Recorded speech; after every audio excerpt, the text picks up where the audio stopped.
ఇలా వేగిపోయిందండి, పచ్చివాసన పోయేలాగా వేపుకొని ఒక పక్కన ఒక గిన్నెలోకి తీసేసుకున్నాం సపరేట్గా.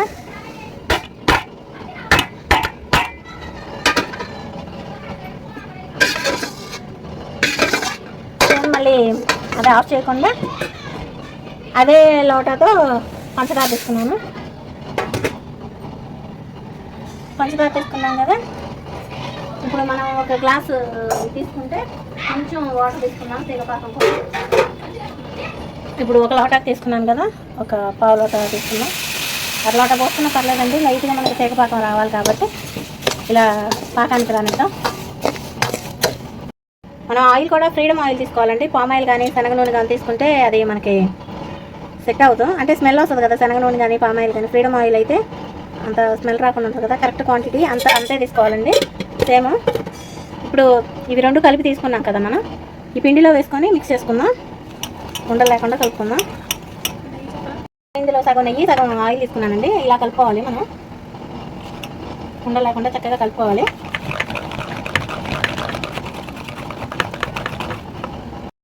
పాకం కాగుతుందండి. మనం ఇది కూడా కొంచెం లైట్ తీగ పాకం తీసుకోవాలి, ఎక్కువ ముద్ర పాకం తీసుకోకూడదు, అంత ఇదిగా పాకం లాగా తీసుకోకూడదు, వాటర్ లాగా. లైట్గా వస్తే చాలు, లైట్ తీగ పాకం వస్తే చాలు. ఇదిగోండి, సిమ్లో పెట్టేసుకొని ఇది మనం కలుపుకున్నది మిశ్రమం వేసేసుకున్నాం ఇందులో పాకంలో.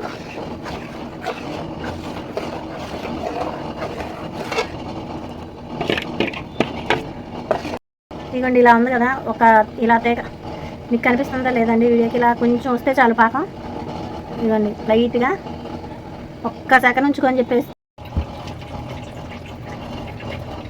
నిదానంగా మీడియం ఫ్లేమ్లో పెట్టుకొని తిప్పుకుంటూ ఉండాలండి. ఇది శనగపిండితో కదా, బాగా తొందరగా అడగంటిద్ది.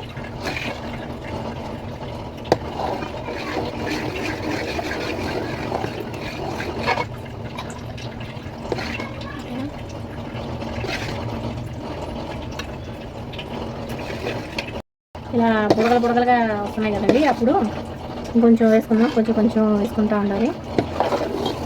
మామూలుగా మనకి గట్టి మైసూర్ పాక్ కావాలంటే ఆయిల్ ఇలా చేసిన తర్వాత ఆయిల్ మరుగుతూ ఉంటుంది కదా, అప్పుడు మరిగా ఆయిల్ని పోయాలి. అప్పుడు మనకి బోలుగా వస్తుంది మైసూర్ పాకు. మనం చేసుకున్నది మెత్తడి మైసూర్ పాక్ కాబట్టి ఇప్పుడు కొంచెం మనకి కాయకుండా ఆయిల్ డైరెక్ట్ వేసుకుంటున్నాం.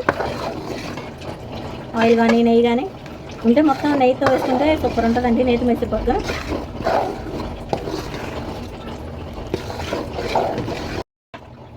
ఇంకొంచెం ఇప్పుడు ఈ ఆయిల్ కనిపించట్లేదు కదండి, మళ్ళీ కొంచెం పోసుకుందాం. అలా కొంచెం పోసుకుంటే చక్కగా ఆయిల్ అంతా ఇదైన తర్వాత మళ్ళీ పోసుకోవాలి. అలా మొత్తం మనం అనుకున్న ఆయిల్ అంతా కరెక్ట్ క్వాంటిటీ ఆయిల్ అంతా అయ్యేదాకా అలా పోసుకుంటూ చూసుకుంటూ ఉండాలి. కానీ తిప్పుకుంటానే ఉండాలండి, లేదా మాడిపోద్ది.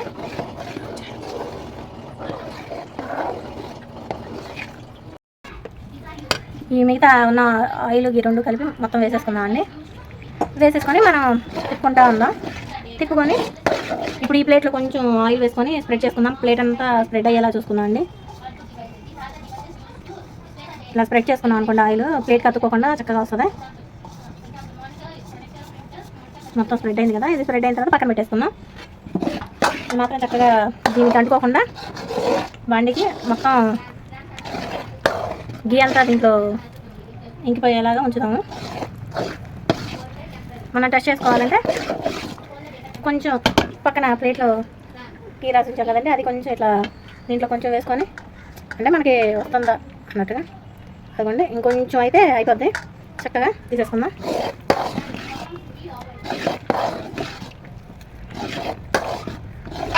మనకి నెయ్యి ఇలా పైకి తేలుతూ ఉంటుందండి. ఇదిగోండి మనం ఇలా తిప్పుతున్నప్పుడు మనకి మనం చేసిన దానికి దానికి అంటుకోకుండా ఉంటుంది. ఒకసారి చూడండి, అలా తిప్పుతుంటే అంటుకోకుండా ఉంటుంది. తీగానే అప్పుడు మనకి చక్కగా ఈ పిండికి మొత్తానికి నెయ్యి పట్టినట్టు, పాకం నెయ్యి బాగా పట్టి చక్కగా ఉంటున్నట్టు చక్కగా వచ్చింది పర్ఫెక్ట్గా వేసే పాకం. మళ్ళీ ఒకసారి టెస్ట్ చేసుకుందామండి.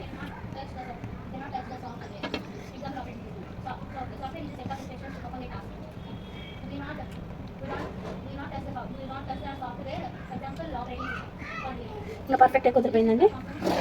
మనం తీసుకొని ఆ ప్లేట్లో వేసుకుందాం. చక్కగా ఇలా వచ్చేసింది కదండి. మా వంటలు కనుక మీకు నచ్చినట్టయితే లైక్ చేయండి, షేర్ చేయండి, సబ్స్క్రైబ్ చేయండి, బెల్ ఐకాన్ని క్లిక్ చేయండి.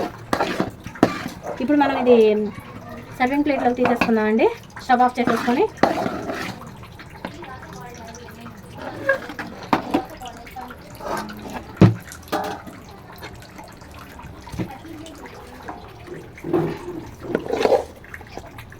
ప్లేట్లో తీసేసుకున్న తర్వాత ఒక హాఫ్ అన్ అవర్ పక్కన పెట్టుకోవాలండి. పక్కన పెట్టేసుకొని